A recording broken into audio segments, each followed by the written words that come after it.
Lentils can be pretty boring, let's face it.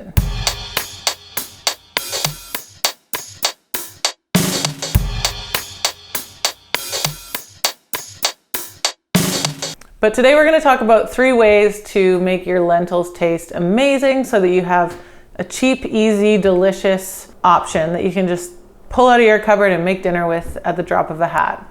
They last in your cupboard forever. They're like a quick, easy protein. They're just great. So I think you should really stick with me here and see how it's done. Let's get into it, shall we?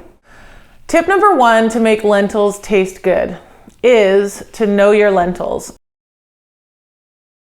There's so many different kinds of lentils and there's tons of different styles. Some of them are split, some of them are whole, they're all different colors, and they all react differently as you cook them. So some of them turn to mush and some of them kind of hold their shape better. So they definitely have their strengths. Each lentil has its own strong point.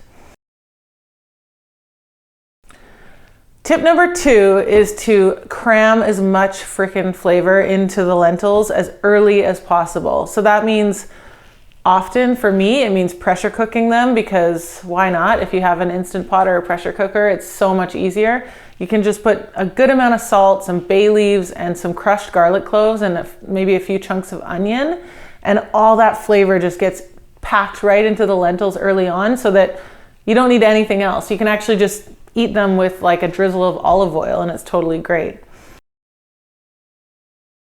Tip number 3 for making delicious lentils is to fatten them up. So don't be afraid to chuck some, like lots of olive oil. Things like bacon and sausage go really well with lentils, but if you're veggie or if you don't want to go that route, you can absolutely go with like nuts and things like goat's cheese and like anchovies that are really oily and kind of savory and salty. These are all things that are going to go a long way for making your lentils taste delicious. Let's get into some examples of how to apply these 3 tips in our lentil cooking adventure. Back to number 1, knowing your lentil. You want to use a split lentil for things like soup when you want them to completely fall apart and turn to mush. These are also really good for like a lentil dal, for example, an Indian dal. So one really good way to use split lentils is in a basic red lentil soup. To do that, you don't need really anything in the fridge. You just need an onion, a couple carrots, a couple sticks of celery, and some red lentils. And you can just saute the veggies in a little bit of olive oil and salt until they're nice and soft. Chuck in a couple of big scoops of red lentils and top it up with either broth or water. And if you want to throw a can of tomatoes in there, that makes it extra good. And you just want to throw enough water to kind of cover everything. And as it cooks, you'll see if you need to thin it out more. So it might get super thick because lentils do really, especially red split lentils, they thicken up like crazy.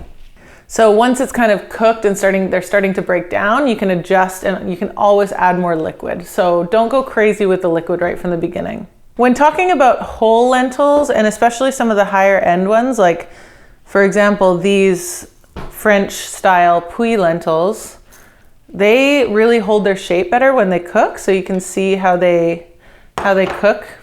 I did these in a pressure cooker for about 10 minutes or so, and they really held their shape. So these are going to be better suited for something where you want to actually have the whole lentil hold its shape. So a side dish or even a main course thing with like sliced smoked sausage or bacon, or like use it as a bed under some roast chicken or duck. Super classic. You can make a really quick salad with these whole lentils as well. So just simply tossed with some olive oil and red wine vinegar and some fresh herbs. Throw some nuts in, like some walnuts. They're really, really good with walnut oil as well, or hazelnut oil, like another kind of fat source. And you can crumble that with some goat's cheese or feta, and you've got a really, really nice salad. Which brings us to our 3rd tip, which is to fatten them up. So if you're using them for salad, definitely throw in some cheese. If you're not a cheese person, just go with like walnuts, pecans, almonds, like these really fatty, savory things. If you have any lentils left over after you've cooked them, you can definitely freeze them. They actually freeze really, really well. You can also just keep them in a jar in your fridge and use them for salad toppers all throughout the week. So if you're, bringing lunch to work, just chuck some lentils in there. They're already so packed with flavor because you cooked them the right way. There's also the cheaper style lentil, like green lentils or red whole lentils, and that's what I have here. So these guys are whole, but they don't really hold their shape as well. You can see it's kind of like stodgy almost. It's a little bit, it's kind of fallen apart to mush.